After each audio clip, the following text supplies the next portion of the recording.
कई बार जवाब किताबों में नहीं, दिल में छिपे होते हैं। और वीर को मिला अपने दादा का ऐसा राज जो आज तक किसी ने नहीं जाना था। ये दादा की डायरी है, काल गुफा।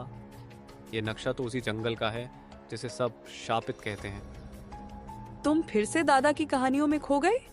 कहीं ये वो काल गुफा तो नहीं जहाँ से कोई लौट कर नहीं आया? ये हाँ आन्या, वीर की समझदार और थोड़ी डरपोक दोस्त, लेकिन जब साथ देने की बात आए पीछे नहीं हटती। अनया जानती थी कि वीर बेवजह बातों में नहीं उलझता, पर इस बार जो वो सोच रहा था उसका अंजाम किसी को नहीं पता था। हमें बाबा रुद्र से मिलना चाहिए।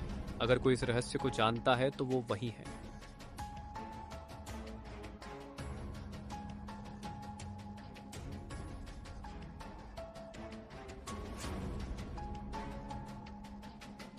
बाबा रुद्र गांव का रहस्यमयी साधु, जिसने काल गुफा को अपनी आंखों से देखा है, जो वर्षों से चुप थे लेकिन जिनकी आंखों में आज भी उस गुफा की छाया थी। काल गुफा, जहां समय भी सांस लेने से डरता है। तुम जानते हो वहां क्या है? हम जवाब चाहते हैं। अगर कोई वहां लोगों को गायब कर रहा है तो उसे रोकना होगा। बाबा रुद्र की आंखों में चिंता थी, पर वीर की आंखों में आग, और यही आग उसे वहां तक ले जाने वाली थी जहां आज तक कोई नहीं पहुंचा। जाओ, लेकिन याद रखो, वो गुफा सिर्फ डर नहीं, धोखा भी देती है। अंधेरे जंगलों को पार करते हुए वीर और अनया पहुंचे उस रहस्यमयी दरवाजे तक, जिसे गांव वाले काल का द्वार कहते थे।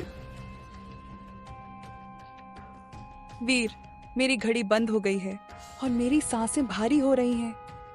ये गुफा समय को निकल रही है। हम अब वापस नहीं जा सकते। हर कदम उन्हें और गहराई में ले जा रहा था और हर पल उन्हें खुद से दूर करता जा रहा था।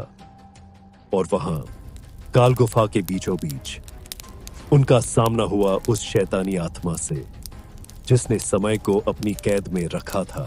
कालव्रत।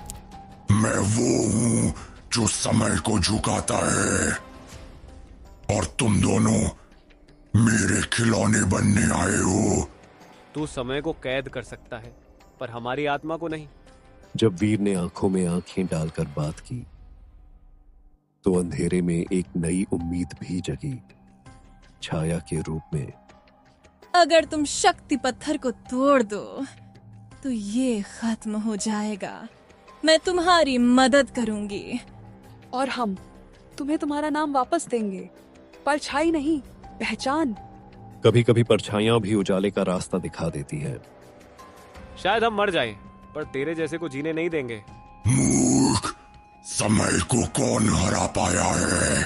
छाया, अभी चलो।